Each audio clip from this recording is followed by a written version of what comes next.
morning students and welcome to English Education. Today we are going to start a new poem from your book First Flight of class 10 and the name of the poem is Amanda. This is a poem of about 12 to 13 years old girl. Generally जो इस year में रहते जो इस as में रहते हैं वो बच्चे थोड़े से रिबेलियस होते हैं नेचर. दे यूज टू उनको ऐसा लगता है उनका फ्रीडम को रोका जा रहा है, उनको दबाया जा रहा है, दे आर ऑप्रेस्ड उसके पेरेंट्स के द्वारा. उनके पेरेंट्स अगर किसी चीज के लिए उसको मना करते हैं तो शायद उनको लगता है कि उनको उसके पेरेंट्स लोगों ने आजादी छीन ली है. The girl is quite similar to your age what you are reading. So without wasting, let's start. At the end of this poetry, I'll explain and then I'll give you the literary devices or poetic devices of this chapter. Better note it down. So let's begin the chapter. Don't bite your nails, Amanda. Don't hunch your shoulders, Amanda. Stop that slouching and sit up straight, Amanda. यहाँ पे Amanda की जो mother है, probably the mother, because mother used to stop everyone. Mother ही होती है जो हर चीज के लिए बच्चों को रोकती हैं, उसको समझाती हैं. तो ये प्रोबेबली उसकी माँ है. तो उसने कहा अमांडा अपने नेल्स को बाइट मत करो, नाखून को मत करो, it's not a good habit. अपने शोल्डर को हॉन्च मत करो. हॉन्च मीन्स होता है थोड़ा सा झुक करके बैठना. व्हेन योर बैक थोड़ा सा ऐसे मुड़ जाता है जिससे आपका पोर्शन जो होता है बॉडी का वो खराब हो जाता है. उसकी माँ कहे कि अपने शोल्डर्स को हॉन्च करके मोड़ करके मत बैठो.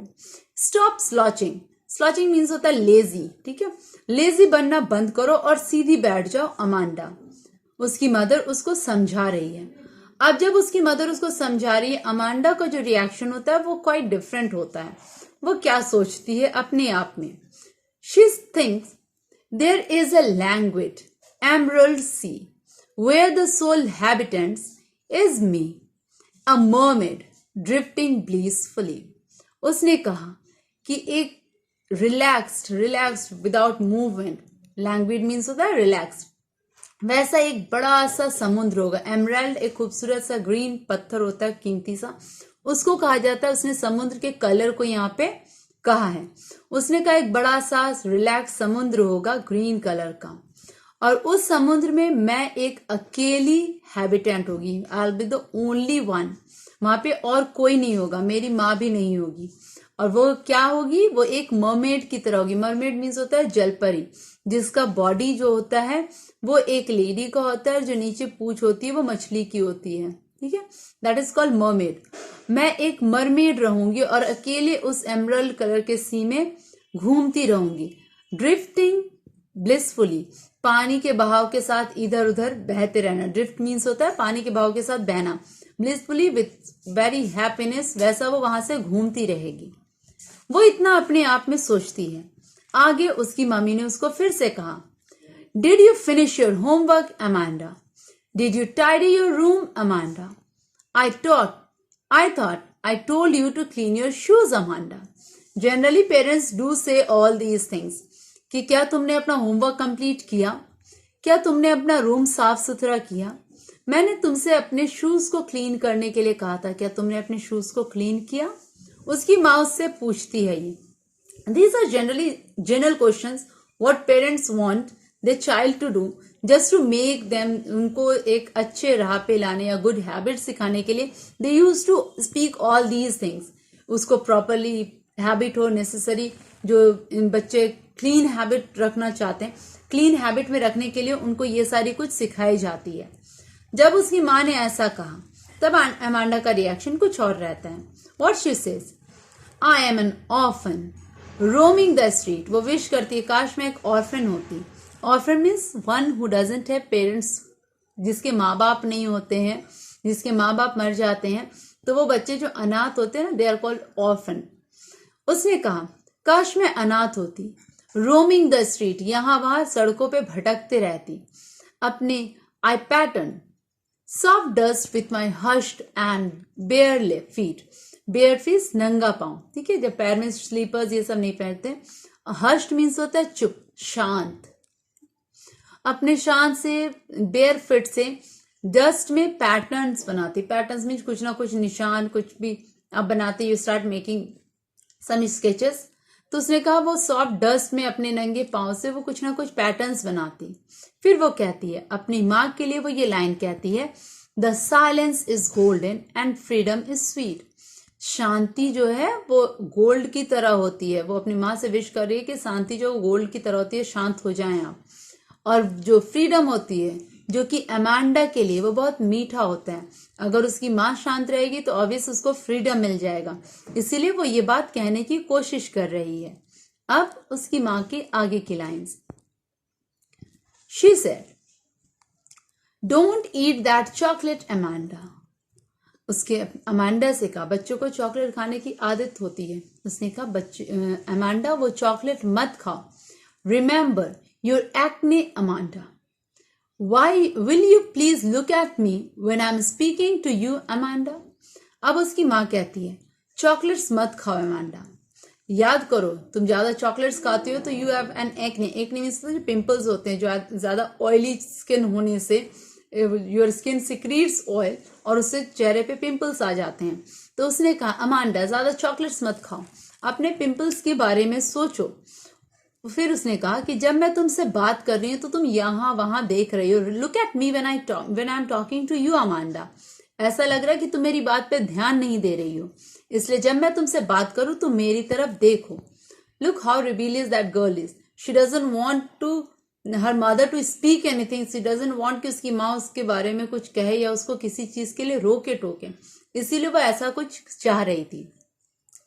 फिर वो विश करना शुरू करती है अपने आप में, I am Rapunzel, I have not a care, I live in a tar in a tranquil and rare, I'll certainly never let down my bright hair.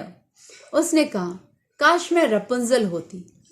अगर मैं रपुंजल होती तो मुझे किसी चीज का केयर नहीं होता। Rapunzel is a cartoon character, ठीक है, imaginative character. That girl has long hair, जिसको एक विच ने एक अपने टार में कैद करके रखा था। There is no place to come up and down. और वो लड़की जो थी रेपुंजल, वो अपनी ब्राइट लंबे हेयर से उस चुड़ैल को अंदर और बाहर करती थी।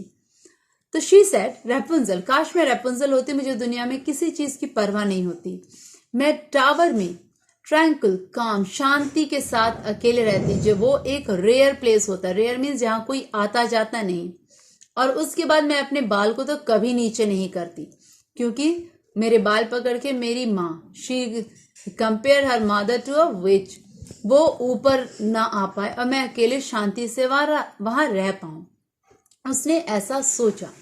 सोचो वो अपने माँ के बारे में, मतलब the children are so rebellious that they want to be alone, और उस लोनलीनेस के लिए वो कुछ भी कह सकते हैं। माँ को, फादर को, they don't want to live with them. अब यहाँ पे उसकी माँ ने उससे फिर कहा, Stop that suckling at once, Amanda. You are always so moody, Amanda. Anyone who thinks that I nagged at you, Amanda. उसकी माँ ने कहा कि तुम suckling बंद करो। suckling मीन्स होता है being upset, ठीक है। तुम upset मत हो जाओ, उदास मत हो जाओ, क्योंकि तुम बहुत moody हो। अगर कोई तुमको देखेगा, moody मीन्स होता है जो बंदे तुरंत अपने दिमाग से अपना बिहेवियर, अपने नेचर चेंज कर देते हैं तुरंत। वो कभी ठंडे हो जाते हैं, कभी गर्म हो जाता है, दिमाग उनका स्थिर नहीं रहता, स्टेबल नहीं आता। तो उसने कहा कि तुम बहुत मूडी हो अमांडा। कोई अगर तुमको देखेगा तो ऐसा लगेगा I nagged at you. Nagged means scolded you, मैंने तुम पे गुस्सा किया, तुम्हें डांटा है। और वो अपनी माँ, उसकी माँ ने उसको ऐसा कहा। With this we come to end to the explanation. Now will move to the literary device of this poetry, ठीक है। अब इस पोएम की हम लोग लिटरेरी डिवाइसेस देखेंगे। The first of all, the first poetic element या लिटरेरी डिवाइस जो इस पोएम में यूज किया गया है, उसके बारे में हम लोग हर पोएम में देखते हैं। The rhyme scheme of this poetry, rhyme scheme of this poetry. तो इस पोएट्री में 2 राइम स्कीम है, ठीक है। हर पैराग्राफ उसकी मदर का जो राइम स्कीम है लाइन्स का, वो अलग है, और जो अमांडा ने कहा है उसके राइम स्कीम अलग है। तो first will talk about para 1, 3, 5 and 7, ठीक है। उन तीनों की बात करती हूँ। उन तीनों में जो राइम स्कीम यूज किया गया है वो है A B A. Look at this. कैसे? पहली लाइन में देखो यहाँ पे अमांडा ए, ठीक है। दूसरे में भी अमांडा ए, तीसरे में shoes, B, last line Amanda, A. तो इस पोएम का ये तीनों जो 4 पैराग्राफ है उसके राइम स्कीम है ए बी ए। दूसरा राइम स्कीम आप यहां देख सकते हैं वो है एलिट्रेशन, द मोस्ट प्रोमिनेंट जो हर पोएम में आपको नजर आएगा, एलिट्रेशन। एलिट्रेशन क्या होता है? Repetition of consonant sound in the beginning of 2 और more words in a same line, ठीक है, उसको हम लोग एलिट्रेशन कहते हैं। जैसे will come to line 3 here, stop, stop, slouching, sit, straight. तो यहाँ पे एस साउंड जो है वो बहुत प्रोमिनेंट है, तो यहाँ पे राइम एलिट्रेशन का ये इंस्टेंस हुआ। उसी तरह बहुत से राइम लाइन में आपको ये मिलेगा, ठीक है। Next is anaphora. What is anaphora? Anaphora होता है जब 2 और या 2 से अधिक लाइन सेम वर्ड से स्टार्ट हो। when 2 or more lines, 2 consecutive lines start with the same word is called anaphora. यहाँ देखो, don't, don't, did, did. तो यहाँ पे एनाफोरा के इंस्टेंसेस हैं। यहाँ देखो I, यहाँ पे एनाफोरा का यूज किया गया है। Next is assonance. एसोनेंस में होता है when 2 or more in a line, when 2 or more consecutive words starting with having the vowel sound, ठीक है, स्टार्टिंग ही उसमें वॉवल साउंड बहुत प्रोमिनेंट हो, उसको हम लोग एसोनेंस कहते हैं। अब कम टू लाइन नंबर 2, ठीक है, डोंट, योर, शोल्डर, यहाँ पे ओ वर्ड बहुत प्रोमिनेंट है। Come to paragraph 3, line 3, thought, told, you, to, your, shoes, यहाँ पे ओ वर्ड जो है वो बहुत प्रोमिनेंट है, तो यहाँ पे भी एसोनेंस के इंस्टेंसेस नजर आ रहे हैं। Next is repetition. रिपीटेशन का इस्तेमाल देखो, अमांडा वर्ड जो है वो पोएम में बहुत ज्यादा बार रिपीट किया गया है।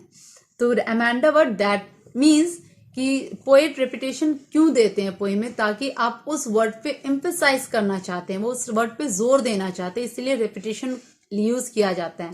तो यहाँ पे अमांडा वर्ड पे बहुत पोएट ने एम्फसाइज किया, उस पर जोर दिया, that's why it's repetition. Now the next poetic device is poetic element of paragraph 2, 4 and 6। अब ये तीनों को पोएटिक डिवाइस क्या है? सी, सी, सी, ए बी, ए हो चुका था, तो यहाँ हम लोग सी से शुरू करते हैं। यहाँ हम लोगों ने देखा था ए बी ए, यहाँ पे सी, सी, सी। देखो, सी, मी, ब्लिसफुली, तो यहाँ पे सी वर्ड जो है वो साउंड सेम कर रहा है, तो यहाँ का राइमिंग स्कीम क्या हुआ? सी, सी, सी। नेक्स्ट राइम स्कीम है एल्यूजन, ठीक है। एल्यूजन क्या होता है? ALLUSION। एल्यूजन मीन्स जब हम किसी वर्ड, जब हम पोएम में, allusion is the reference to well known creature और प्लेस। वेल नोन क्रिएचर या प्लेस से हम किसी चीज का टैली करते हैं, किसी को कंपेयर करते हैं, तो वो हम लोग एल्यूजन कहलाते हैं। जैसे यहाँ पे देखो, मरमेड को हम लोग अच्छे से जानते हैं, Rapunzel as another a fairy tale जिसके बारे में हम लोग जानते हैं। तो यहाँ पे कुछ ऐसी चीज है जिसका यूज किया गया है एज अ कंपैरिजन, ठीक है। तो यहाँ पे उस चीज को हम लोग बोलते हैं एल्यूजन, जब वेल नोन चीजों से किसी को हम लोग रेफर करते हैं। एमरल्ड सी, ठीक है, यहाँ पे। And the last one more poetic device is metaphor. Metaphor क्या होता है? जब किसी पोएम में या कहीं पे हम लोग किसी चीज की तुलना किसी दूसरे चीज से करते हैं विदाउट यूजिंग एज और लाइक। जहां पे एज और लाइक के बिना हम किसी चीज को किसी चीज से तुलना करते हैं तो मेटाफर कहलाता है। जैसे एमरल्ड एक पत्थर है कीमती, और हम लोग वहां एमरल्ड सी कह रहे हैं, ग्रीन सी को, समुद्र हरा है पर उसको एमरल्ड सी कह रहे हैं, तो यहाँ पे एक कंपैरिजन हुआ। दूसरा, you can come to silence is gold. Silence को हम लोग सोना कह रहे हैं, फ्रीडम को हम लोग मीठा कह रहे हैं, तो यहाँ पे ये चीज कंपेयर किया जा रहा है, this is metaphor. And the last poetic device is consonance. Consonance क्या होता है? When there is repetition of consonant sound, not in the beginning but at the middle or end of the sentence is called consonance. Consonance और alliteration में मैंने फर्क पहले ही बताया. alliteration में consonant word first में होता है और alliteration में and in consonance middle या last में होता है वो word. तो come to paragraph 6. Paragraph 6 line 3. ठीक है, यहाँ पे consonant word you can find it.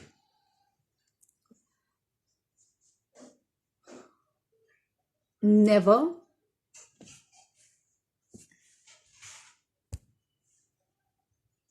okay, तो here you can find the consonant sound.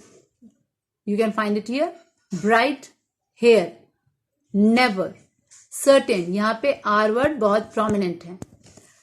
To this, we come to an end. You have to complete all your question answers and the work that thinking about the poem, उसको आप लोग को complete करना है. Poetic devices इसकी chapters की लिखनी है और इसके पहले जो कुछ भी कर रहा है वो complete कर लो. Children, make it sure कि अगर you are having any confusion in your copies, we'll clarify it after this circumstance. ये जो situation चल रहा है इसके बाद when we'll meet, we'll complete the question answers. We'll see it और वो हम लोग correct कर लेंगे. Till then, complete all your work. Take care.